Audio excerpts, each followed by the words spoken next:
5 fantastic less known features of 10.2 are improving Dragonflight as an expansion. I'm talking crests becoming a currency and being able to be traded up for better crests. Talents no longer disappear when you take points away. The Great Vault will be buffed and you can even get your tier set with the catalyst from day one. All of these changes will make the game better, and I'll explain how these can make the future of WoW amazing for new players and revitalize the game as a whole. We are all familiar with the issues of the new talent system. Although it does make the game better and has improved all of the classes, it has made some annoyances concerning how new players engage with it and how you make your actual build. Moving early points from the build will no longer dismantle the extensive build that was tied to said points, and instead the nodes that will become unavailable will be signaled in a red color, and once a point has been assigned in a way that enables part or all of the points, they will revert back to looking like normal. This is a big quality of life and improvement on the system, which is something that players have been asking for a long time. It makes it tremendously easier for new players to learn and engage with modern WoW, which is a big issue at the moment concerning a lot of other systems across the game, and it's good that we are essentially being addressed with the core, the most basic, the first system ever, which is your class. And speaking of making the game better for new players and less convoluted, because let's be honest here, Dragonflight is not the easiest expansion to get into, however better it is than all the other expansions, crests are also an issue. Now in 10.2, crests will become a currency and will no longer take up space in your bags. They will be moved to the currency tab, of course, and that's how you're going to store them, which is obviously going to free a lot of bag space and just makes it easier to manage. Not only that, there will be no more fragments for the crests. They will just be the crests themselves.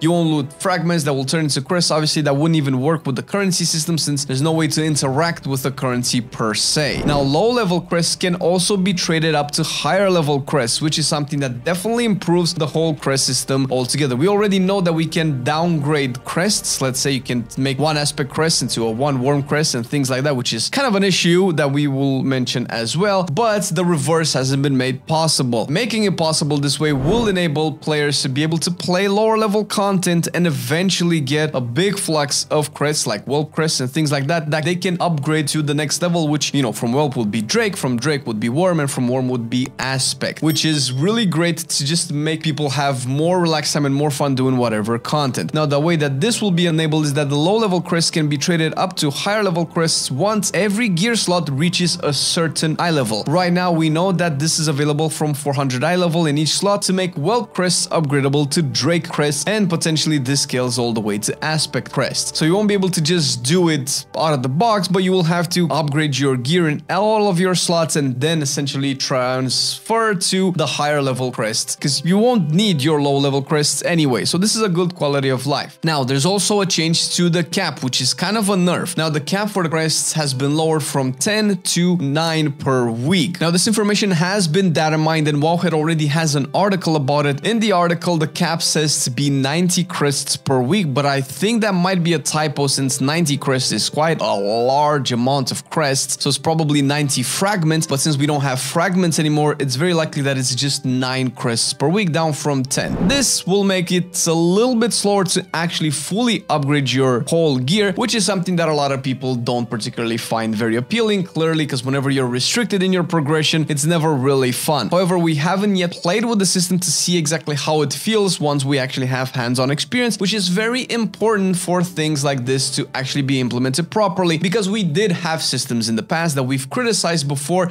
being able to actually test it out and ended up being not that bad actually. And if the system is changed before it's even tested just because of the criticism, then it might turn into a bigger issue. So I'm not saying that it's going to be ideal. I'm saying that change is usually good, even if the change is bad, because then you can learn how to make the change good. The system is an improvement for new players and overall big quality of life for everyone in terms of engaging with the Crest upgrade system, which is still at the end of the day a little bit too convoluted to last too long. It just has a couple of other problems that haven't been addressed that hopefully will be addressed, and probably will, because players will just be very vocal about it. First of all, there's just way too many currencies. Once again, every time we criticize this, we keep getting new currencies, and this has to be dialed down. Now we have 5 5 currencies to just upgrade the gear, plus the event currencies, plus everything else that's going on into the game. It's just a little bit too many. Hopefully these crests can be like pruned down to 1, maybe 2 at the very most. Crest and flight stones, 1 crest and flight stones I think is going to be enough. There's too many gear types and levels. We're talking about adventurer, we're talking about explorer, veteran, champion, hero, and myth. This is a little bit way too much, and it does make it a little bit harder for new players to engage with. Although the quality of life of changing crest to currency does help new players, there are still issues such as these that will make it slightly harder. One thing that they can do is just make champion gear be upgraded to hero gear with, I don't know, 10 aspect crests off the top of my head. This is something that's going to make it easier for people to engage with, not to mention there are other issues as well. Flight stones, in terms of being rewarded to the player, need to scale with the difficulty of the content. I am in a certain situation that I bet a lot of you guys find yourselves in as well, where I have a lot of aspect crests, the best in the game, but have no flight stones whatsoever. This needs to change. I need to be able to keep doing the content that I want to do that will reward me with the crests and not be forced into outdoor content to find flight stones. I don't particularly mind outdoor content that much, but I'd rather just be rewarded with the currency that I need for the content that I need from the content that I'm doing. And mentioned this before as well, downgrading crests also needs to be a little bit more rewarding as well. Exchanging the crest on a 1-to-1 ratio just feels a little bit weird, considering aspect crests are a little bit harder to get. I don't particularly feel like the friction between the lack of value in the exchange rate between currencies is something that people particularly will enjoy. I feel like the game provides us with way too many levels of friction in terms of systems and grinding and progression. I don't think this one is a necessary one, which is something that they are actually improving, because another good thing that's happening with the crest system is that now the hero track and the myth track gain additional 1 rank in terms of how you upgrade them, so that you can essentially use one of these items for a little bit longer and upgrade it to a bigger eye level. This makes